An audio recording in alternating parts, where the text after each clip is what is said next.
gamers, welcome back to the Board Game Captain. I'm the Board Game Captain. I'm Lynn. And today we're going to be reviewing and showing you how to play Libraria. Now first I want to thank XV Games for sending me this copy of Libraria. There's XV Games' logo there. They sent us this copy to play and do some content with. And Libraria is a game published by XV Games and designed by... It is designed by Marcello Bertocchi. Now, yes, so his name is on the back of the rule book here. I couldn't find it on the box, so we have the rule book out already for that. So Libraria is a library-themed game, and the box is made to look like a book. Here's the spine, and there you can see the pages on the other three sides. I think they should have had it open like a book, too. That would have been really awesome. This is a really cool-looking box, though. I do like that they did that. So, Libraria is a library-themed game, so you're competing to be a librarian, and you want to control more of the stacks, more of the shelves and the books.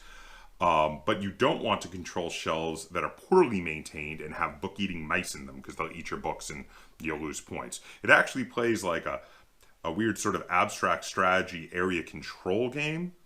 I can't think of another classic game that it plays like. It reminds me of a couple other modern games, but we'll get into that later when I'm doing the review. So the game is listed for ages 7 and up, for 10 minutes, and for 2 players. Oh, that's pretty accurate. That is really accurate, isn't it? So the 2 players, I mean, it's a 2-player game. Have we had any games go over 10 minutes yet? No. I was going to say, we're usually pretty quick with these games. This is a very light and fast game to play, and then in regard to the light, the 7 and up is actually pretty good, because this is, I mean, the rules are so simple. It's just knowing, okay, you place a stone on your turn, and knowing how the scoring works, essentially. So let's have a look at everything that comes in the box. So, of course, we've already got the rule book out here. So on the rule book, you have a cover picture of a couple of the mice. One has got a little a little pocket watch, while the other one is carrying a book that says Libraria on it. I love this illustration. I just find it adorable. So then we've got the rules. So the rule book has a single page of rules in English. This is the entire rules to the game. It's this one page. Now, they then repeat the rules in Italian, German, French, Spanish, Russian, Chinese, Japanese, and Arabic. So yeah, they have the little flags on the back of all the languages. Yeah, they really, they did one production that could be shipped to quite a few countries. Then once you get past all of the various language rules, which were done all in one book here, you have a single diagram, which is a very welcome addition in the back of the book here, which shows you how the scoring works. And now, just in case you had any confusion about how the scoring works, it really, really spells it out for you, which is very, very nice. So you've got one page of rules, one page with a diagram is literally all it takes. I think I read through these rules in about 5 minutes. I think it only took you about 2 minutes to teach you. It's very easy to teach. This is an easy to teach, easy to learn game. So the next bit of components we have in here are board game gems. They're becoming pretty standard now, the same kind of just gems you see in many of the board games, though specifically they went red and green, which Lynn pointed out are Italian flag colors. All that's missing is the white, isn't it? So I wonder if that's why they actually did it. It makes sense. Because it is from Italy. After all, this game was published in Italy. And then we have the tiles themselves. Now, there is no insert, not really necessary for this game. You have these cardboard punch-out tiles, which were actually punched out in the factory. That you don't need to punch them out yourself. They come already punched out. They're fairly thick cardboard. They have a linen finish, which makes them feel fairly durable and substantial. They say Libraria on the back, and then on the front they have shelves. So here is a blank shelf with just a little spider on it. Here's a shelf with a couple of books. Here is a shelf with 3 books. And here is a shelf with one of those book-eating mice eating your books. He's like, I'm in your shelves, eating your books. So that's a look at what all the components are in here. So now we're going to take you to the table, and we're going to play through a whole game of this, because a whole game of this does not take very long. That way we can show you the setup, the game, and the scoring, and then we're going to come back, and we're going to talk about how this game plays and feels, and we're going to rate it and review it. Okay, so we're here ready to play a game of Libraria. So one of the first things you got to do is pick colors. So I am going to be red, while Lynn is going to be green. And then you got to shuffle up the tiles nice and deal them out face up in a 5x5 grid, which you can see Lynn doing here right now. So we're going to skip ahead to when the 5x5 grid is completed. So here you can see a fully set up game of Libraria. We have randomly set up the tiles around in a 5x5 grid, and now we're going to take turns playing on the intersections of the wooden shelves and vertical wooden planks there. So for instance, this is a place that you could play on, this is a place that you could play on as an example. Any of those places where the lines intersect are places you can play a piece on. The first player plays one piece, and the second player plays 2 pieces, and then from then on, everyone plays 1 piece at a time. At the end of the game, you're looking to have the majority of pieces around a particular shelf to get the points for the books in that shelf. You get 1 point for each book in the shelf for having the majority of pieces there. However, if you have the majority of pieces around a shelf with a book-eating mouse in it, you will lose 1 point. Now, there is something special that happens if you have what's known as total control. Total control is if you actually have all 4 intersections around a space with your stones on them. So in this case, with these 2 books, a normal just majority would give me 2 points, but total control gives me a bonus point, so I would get 3 points. But now total control of a mouse shelf, which is something you don't want, like this one here, would give me an extra -1 point. So that would be -2 points instead of the normal -1. So that is basically how you play. Now we're going to run you through a quick game of this, and including the scoring, and show you how this works. So Lynn, would you like to go first or second? I'll give you the option. Yes. First it is. Okay, so I'm going to go and I'm going to play here and here.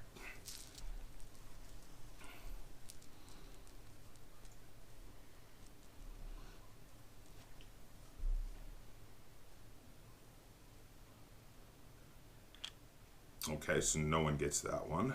I'll play E. I'll put there. Okay, a lot of blocking each other off there. Let's see.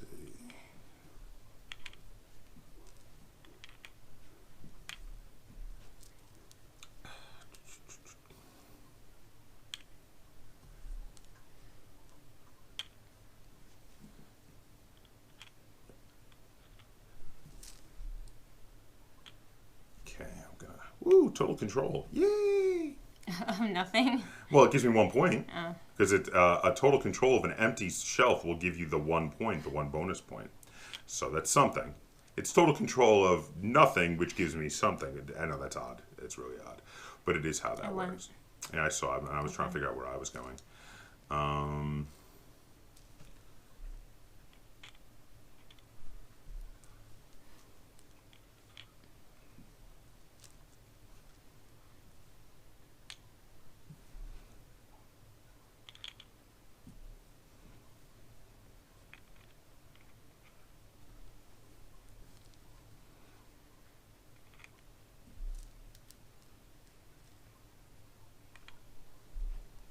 There we go.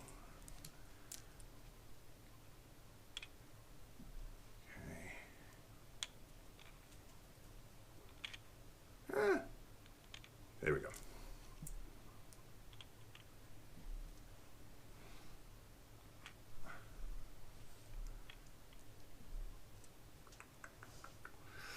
Oh boy, here's where it starts to get a little tough, because there's a lot of places where I can accidentally take control of the mice, and I don't wanna. I definitely don't wanna, but I'm gonna go here.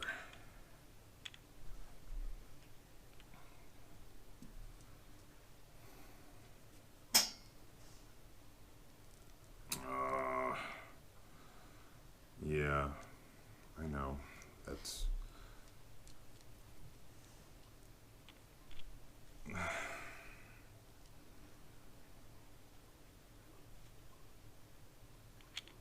Oh, total control. Nice.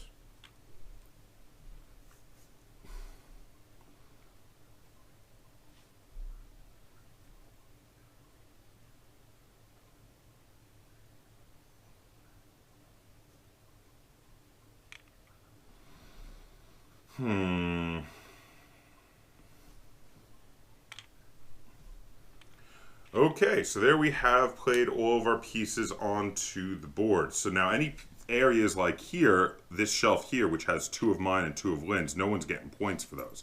You need to have majority. So now we're going to count up our points real quick. I'm going to go with Lynn's first. She's the green player, so no points, no points, no points. 1 point, no points because there's no books there and she doesn't have complete control. So she's at 1. Then we go down here and we go to here where she gets 2, 3 points, 4, 5 points because she has total control. And then 6, 7, 8 points. Nothing, nothing. And then nothing for the rest of it. So that was 8 points for Lynn. So then we look at mine. I got nothing. I get 1, 2 points. Then down to here, nothing, nothing, nothing, nothing, nothing. 3, 4, 5 points, 4 points because I lost a point there, 3 points because I lost a point there, 4, 5, 6, 7, 8, 9 because I got total control, and 10, 11. So I won, but it was a close game. And actually, this is my first victory of this game. Lynn's been beating me up and down with this one. So this continues our trend of you win every game in the practice games until we do the video, and then I managed to win that one, which has been happening with all the short form games we play. So that is how you play a game of Libraria, including the scoring. So now we're going to head back to the table, and we're going to talk about how this game feels and how it plays, and we're going to rate it and review it. Okay, so that was how you play a game of Libraria. And now we're going to talk a bit about how this game plays and how it feels. So, first off, do you have any negatives? I always like to end on the positives. So do you have any negatives you want to point out right away? I guess the only thing that is with all the tiles, I spend a lot of time making sure that it's like a square because they're individual tiles, but that's not. Well, that's to keep it varied, though, because I the board is never the same twice. I know.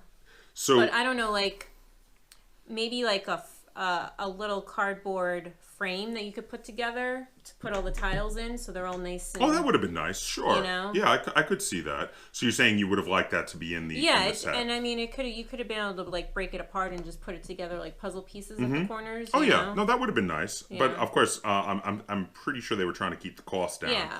But yeah, no, that would have been a nice addition. I agree. My only complaint on this is, so this is a very light, fast, feels almost like an abstract strategy game, but not really. But it's definitely like a pub game. This is a game you would bring to the pub or the coffee house. And my only real complaint is, even with the mixing up of the tiles so that it's going to change where your priorities on the board are to play each time you play the game, it's still, the games will often feel a bit samey. You're going for the areas with lots of books and avoiding the areas with the mice. So that there is a tendency, now it's not that bad. I mean, it's not one of those things where literally every game feels exactly the same. It's just that even though it's a very fast game, and often with very fast games, you play back to back to back to back, I wouldn't play this more than maybe twice in a row, because after that it's going to start to get samey. So that's like my only real criticism I have of this, because otherwise it's a very cleanly designed game. It feels like, okay, so it's not a tile laying game, but you do have tiles, and you mix the tiles up and you place them out, which does help to keep it from being too samey. And then you place, it feels like an area control game. You're placing stones on the corners and trying to have the most stones on the tiles you do want while having the least stones on the tiles you don't want. And it really does encourage planning ahead and trying to figure out a strategy for like, okay, I want to take this part of the board, but I don't want that part of the board. But then towards the end, it's interesting because early on you're fighting over like, oh, I want this tile, and the other person's like, no, I want that tile. And then later it's like, no, I don't want that tile. as you're fighting not to have to put pieces in certain areas. So that is kind of interesting. There's not really, even though this game feels kind of classic, there's not really any classic games it specifically evokes to me. Are there any that you can think of? No. There are a couple games that this reminds me of, but they're more modern games. So one that it reminds me of was a game that we played was Stones of Fate, which was the one where you put out the cards and you put the stones and you're trying to control the cards. But in that one, you had that bluffing element because you had to play the stones in certain ways to even be able to look at the cards. So sometimes you didn't know what you were actually trying to take control of. Yeah, you saw it at the beginning, and then you flipped them down, and you just had to remember. Right. So this feels like a simpler version of Stones of Fate. Yeah. Another one that it reminds me of, and also this feels like a more entry level and again simpler version of, is Agamemnon, which again is the one where you're placing the pieces to take control of the different threads on the loom of fate. Interesting that both of those had fate in the title. But yeah, so this feels like a game that we didn't have, which was a more entry level, more family friendly version of those kind of games, which is interesting because we didn't have something like that in our collection. And when it says ages 7 up, I would feel very comfortable teaching this to a child. So positives. It's very easy to learn. It's very easy to teach. And it's fun. I mean, it's easy to set up as long as you don't need everything to be absolutely perfect like me. I think speedy and quick is a big key word for this game. It's quick to set up, quick to break down, quick to play. This is a sort of filler game. You have one person you're looking to play a couple games with. This is one that could be one of those couple of games that you could just take out, really quickly play. This could be one of those games you bring with you to the pub or the coffee house when you're the one other person. You're looking to play a few 2-player games. This is definitely one I could see myself adding to the mix of 2-player games to bring to the pub or coffee house. And my final plus is the theme and the look of the game. I love the book theme. I really do. I love that they made the box look like a book. I love the library shelves. I think the mice are adorable, which is a little hard for me because you're supposed to want to avoid them. But like I always want to take control of the mouse squares because they're so cute, even though they're bad. And I know I shouldn't, but it's like, oh, it's a mouse. But I mean, I really do like the theme. I like how it looks. What's your number? What's my rating? Yes. I'm going to give it 7 out of 10 stars. With the caveat that I'm going to say, while I would play this anytime someone asks, it is a 7 out of 10 stars. I think max twice in a row before you want to move on to another game, even though it's super quick, because you don't want it to wear out its welcome by playing it too often. And the games do feel a little similar to each other. So I would say 7 out of 10 stars with a max of playing it twice in a row, which again, since it's only about 10 minutes per game is fine. That's 20 minutes of your time. So I mean, 20 minutes is normally a single quick game. So what do you think? Where are you at with it? I'm going to give it a 7 for all the same reasons you just said. Oh. So 100% agreement? Yeah. So you like the theme, you like the look, you like the gameplay, but you don't want to, but not... Yeah, it does. I like when the first time we played it twice in a row. Yeah. And after the second game, I felt that if you played it too much, you would just get really bored. You would. It does get a little samey. But that being said, okay, I would thoroughly recommend this game to you as an addition to your collection of games to bring with you to the pub or coffee house. I would also recommend this to you if you have young children and you're looking to teach them about planning ahead for future moves. This is a really simple game that can be really good at teaching people about planning 3 moves ahead. Because as simple as it is, you find yourself doing that. You're like, okay, if I go there, but my opponent goes there, then I could go there. And you do, like, I think this is one of the simplest games to teach people about planning ahead in games, which is really good if you have kids and you want to teach them that. Because I could even see myself playing this with kids younger than 7. You could probably play it with a savvy 6-year-old. I don't know. You think that might be pushing it? Yeah. Well, a 6-year-old in a house that plays games. I think you might be able to get away with it. No? I also don't know any 6-year-olds, so I don't know what they're like. Well, you remember when Ava was 6. Do I? I think so. So there you have it. So that is a 2 thumbs up review from us here. We both like this game. This is a light, fun, fast book themed game. And if anything we talked about while talking about this game sounds enjoyable or interesting to you, we would recommend Libraria to you. So if you have any comments, questions, or concerns either on this video or the game of Libraria, feel free to put them in the comments down below. If you enjoyed this review and tutorial and you'd like to see us do more like it, be sure to give it a like, share it on all forms of social media, and if you haven't already, please subscribe to the Board Game Kaptain. That's Kaptain spelled with a K on YouTube. And until next time, game on.